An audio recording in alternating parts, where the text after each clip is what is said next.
I don't get long-distance relationships. I mean, I get the concept. Someone's there, now they're gone. Got it, moving on. I just don't know what changes. Like, you see a couple, they've been together for a while, and one of them's like, I love you so much. And then the other one's, I gotta go away for a while. Well, it's definitely less now.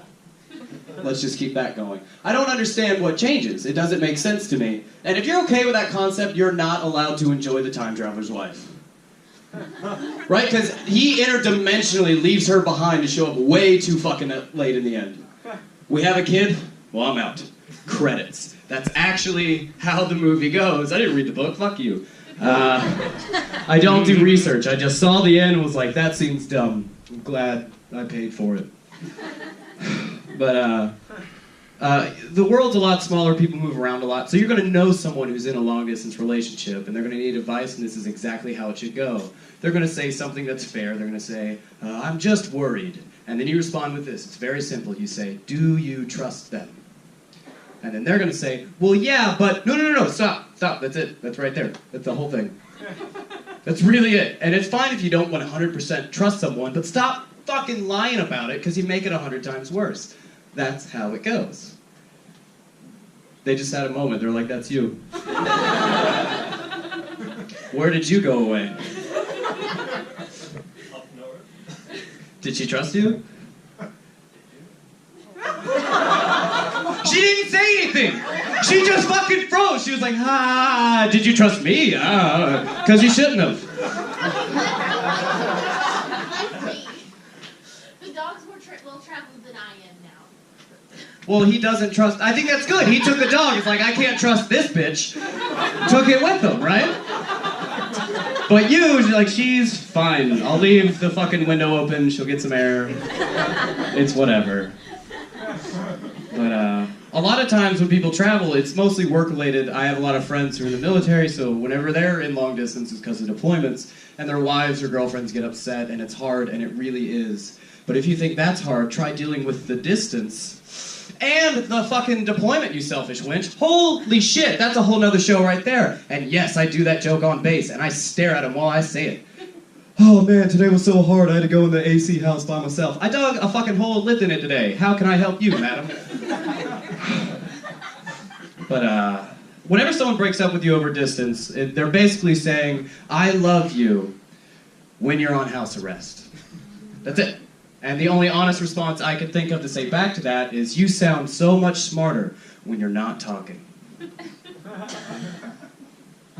It grows on you, doesn't it? Fuck yeah. I think the biggest issue is that a lot of people just skip steps emotionally. Like, people want to go right for the top shelf, especially my generation that I'm not happy to be a part of. I listen to records.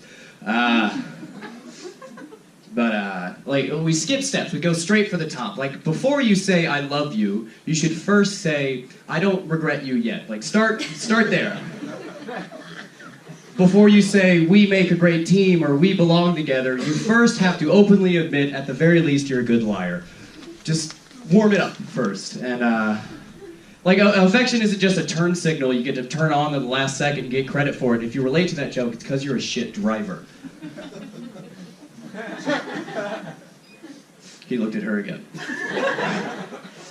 But, like, I don't understand it. Like, if you're young enough to think that Justin Bieber is a legitimate songwriter, right? Like, maybe not wait, or maybe don't do anything. Like, just fucking park it, wait for a while. I had a friend who was getting married too early, and I openly said it to him. I was like, hey, man, just give it 1 year. Just give it 1 year before you get married, and just see what happens. And his response was, but what if we're not together by then? And I just, so I shot him in the dick.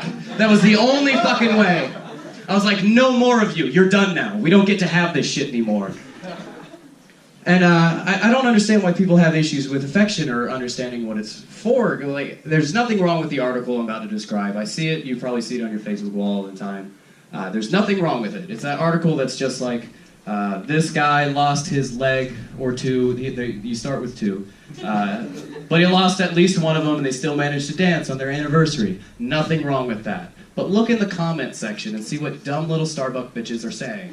Right? Oh my god, how did they manage to stay together? Because they're married, you dumb fuck. How else?